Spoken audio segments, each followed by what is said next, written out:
पाकिस्तान ने भारत के जम्मू एयरबेस पर किया है ड्रोन अटैक।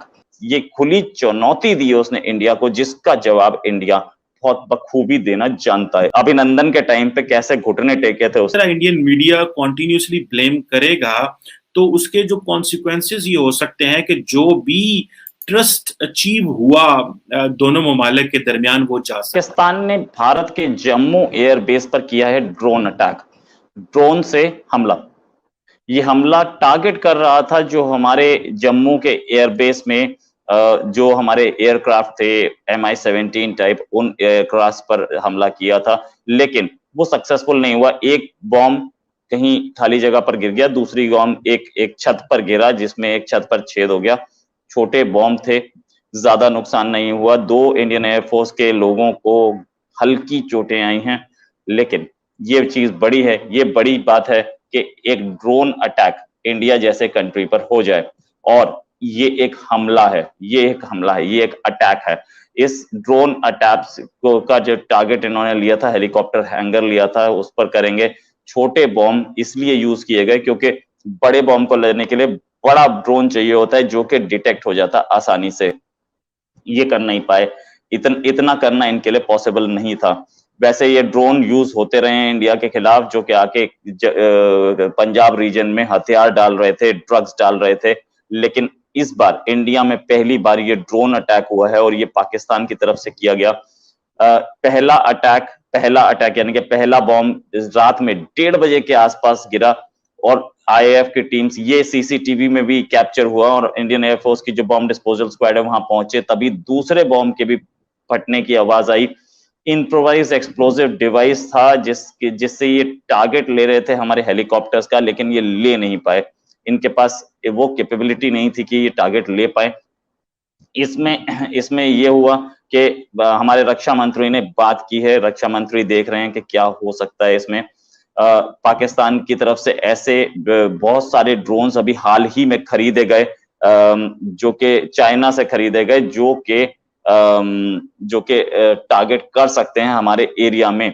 पाकिस्तान के ड्रोन खरीदने का मकसद हमें अच्छी तरह से पता था, और इंडिया एंटी ड्रोन टेक्नोलॉजी खरीदने के प्रोसेस में ही था, अभी तक खरीद नहीं पाया था। उन्हें पता था कि हम इस एंटी ड्रोन टेक्नोलॉजी को खरीदने से पहले ही अटैक कर दें तो बेटर होगा। और ये एक और चीज ये है कि ये जो अटैक है एक ऐसे टाइम पर आया है जब जम्मू कश्मीर में पीस प्रोसेस, जम्मू कश्मीर में डेमोक्रेटिक प्रोसेस शुरू हो चुका है। प्राइम मिनिस्टर की ऑपोजिशन से मीटिंग हुई है, और उस मीटिंग में इलेक्शंस कराने के बारे में बात हुई थी। इंडिया अभी कुछ ही दिनों में, इंडियन नेवी ने इससे पहले anti drone system smash 2000 plus खरीदा था इजराइल से, और जल्दी ही हमारे पास दूसरे ड्रोन को डीएक्टिवेट, ड्रोन को पकड़ के उनको न्यूट्रलाइज करने वाले दूसरे भी इक्विपमेंट्स आ जाएंगे। लेकिन उससे पहले ये अटैक, ये खुली चुनौती दी है उसने इंडिया को, जिसका जवाब इंडिया बहुत बखूबी देना जानता है, इसमें कोई शक नहीं। पाकिस्तान अपनी कैपेबिलिटीज भूल रहा है, शायद पाकिस्तान ये भूल रहा है कि वो अभिनंदन के टाइम पे कैसे घुटने टेके थे उसने। ये चीजें ज्यादातर पाकिस्तान की आर्मी अपनी गवर्नमेंट को बदनाम करने के लिए करती रहती है, लेकिन हाँ फिर भी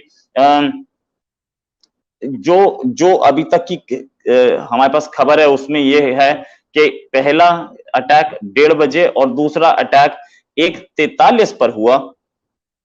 पूरा एयरफोर्स बेस जो था वो मुस्तैदी से काम करने लगा। उन्होंने देखा कि ये कहीं है ग्रेनेड अटैक तो नहीं है, तो पता लगा कि वो जो एयरफोर्स की जो बेस है उसकी जो आउटर लिमिट है, यानी कि बाहर की दीवार से बहुत अंदर आके अटैक हुआ है। बहुत अंदर आके अटैक का मतलब ग्रेनेड अटैक नहीं हो सकता, हाथ से दूर नहीं फेंका जा सकता था। देखा गया छत पर गिरा है, तो इसका मतलब कि ऊपर से किसी ने आकर के गिराया है। प्राइम मिनिस्टर मोदी ने हाई लेवल मीटिंग की। हमारे डिफेंस मिनिस्टर ने इमीडिएटली हरकत में आते हुए air vice marshal HS Arora से बात की ब्लास्ट के लिए, और फर्दर आगे बातचीत चल रही है। इस समय हमारे डिफेंस मिनिस्टर लद्दाख में है, 3 दिन की मीटिंग के लिए गए हुए हैं, वहीं से वो नजर रखे हुए हैं इस पूरे इंसिडेंट पे।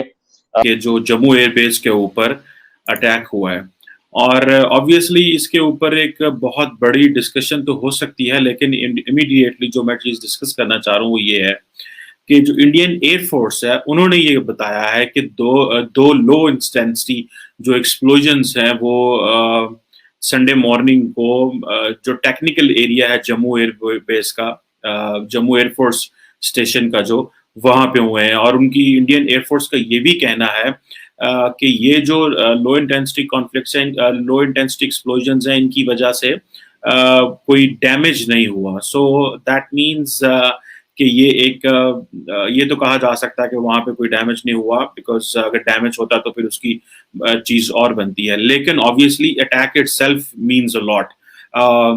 अब जारी बात है कि इसमें कुछ चीजें हैं जो समझने की हैं।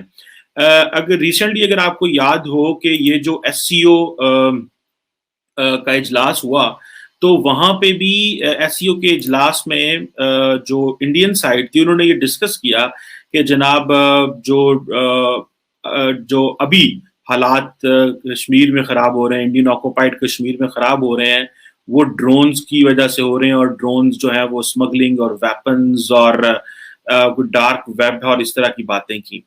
अब देखना यह है कि इस पे जिस चीज की व्हाट आई फील इज कि जिस चीज को समझना चाहिए वो ये है कि पाकिस्तान और भारत के एलओसी के ऊपर मामला तो बड़े बेहतर हो गए, लेकिन इंडिया मीडिया जो है वो इमीडिएटली पाकिस्तान को ब्लेम कर रहा है इस चीज के ऊपर। मुझे ऐसे लग रहा है कि अगर इस तरह इंडियन मीडिया कॉन्टिन्यूसली ब्लेम करेगा तो उसके जो कॉन्सिक्वेंसेस ये हो सकते हैं कि जो भी ट्रस्ट अचीव हुआ दोनों ममालिक के दरमियान वो जा सकता है। सो हमें क्या चाहिए कि हमें ये चाहिए कि हमें मजीद कोऑपरेशन चाहिए, हमें मजीद अंडरस्टैंडिंग चाहिए, ताकि कुछ इस तरह का ना हो जिससे दोनों ममालिक के दरमियान जो चीज़ें, जो डिविडेंड्स हमने रिसेंटली कुछ महीनों में अचीव किए हैं वो ख़राब हों। गो के दोनों सिक्योरिटी जो नेशनल सिक्योरिटी एडवाइजर्स हैं पाकिस्तान और इंडिया के, उनकी वहाँ पे मुलाकात नहीं हुई एससीओ में, लेकिन ये कहा जाता है कि जो अजीत दोवल हैं और जो मोहित यूसुफ, दोनों ममालिक के जो नेशनल सिक्योरिटी एडवाइजर्स हैं, उनकी थर्ड कंट्रीज में मुलाकातें हो चुकी हैं। और पाकिस्तान बड़ा क्लोजली कांटेक्ट में है, पाकिस्तान के अनइलेक्टेड ऑफिसर्स जो हैं वो क्लोजली कांटेक्ट में हैं इंडियन जो है वो लीडरशिप के साथ, सो दैट चीज़ों को बेहतर किया जा सके। अभी इसमें क्या हम अगर रिपोर्टिंग देखेंगे जो मीडिया से आ रही है, तो रिपोर्टिंग तो ऑब्वियसली वो नाम कहेंगे जी ये पाकिस्तान कर रहा है, लेकिन मेरा ख्याल है कि अगर हम इस तरह करेंगे तो हम किसी सोल्यूशन पे तो नहीं पहुंच पाएंगे। और हमारा ट्रस्ट थोड़ा बेहतर हुआ था एलओसी के ऊपर, तो मुझे ऐसे लग रहा है कि ये जो इस तरह अगर इंडिया के अंदर या इंडियन जम्मू के अंदर या कश्मीर के अंदर चीजें होती हैं, तो ऑब्वियसली उसका जो बायलैटरल ताल्लुकात हैं उस पर असरअंदाज भी हो सकता है। क्वेश्चन मार्क वो पाकिस्तान पे लगाएंगे, पाकिस्तान कहेगा जी नहीं हम नहीं कर रहे, और हम ऑब्वियसली पाकिस्तान की पॉलिसी बदल चुकी है और अब हम पाकिस्तान बड़ा क्लियरली अंडरस्टैंड करता है कि अगर हम ये करेंगे तो हमें जो हमने जो दहशतगर्दी की जंग में जो अचीवमेंट्स हमें हुई वो सारी की सारी हमें हमारी चली जाएंगी। सो इधर आके हमें एक ब्रॉडर डायलॉग की जरूरत है दोनों ममालिक के दरमियान, ताकि ये जो इश्यूज हैं ये भी बिल्कुल ना हो, और पाकिस्तान और भारत की जो लीडरशिप है वो मिल बैठ के चीजों को नॉर्मली और आराम से तरीके से डिस्कस कर लें।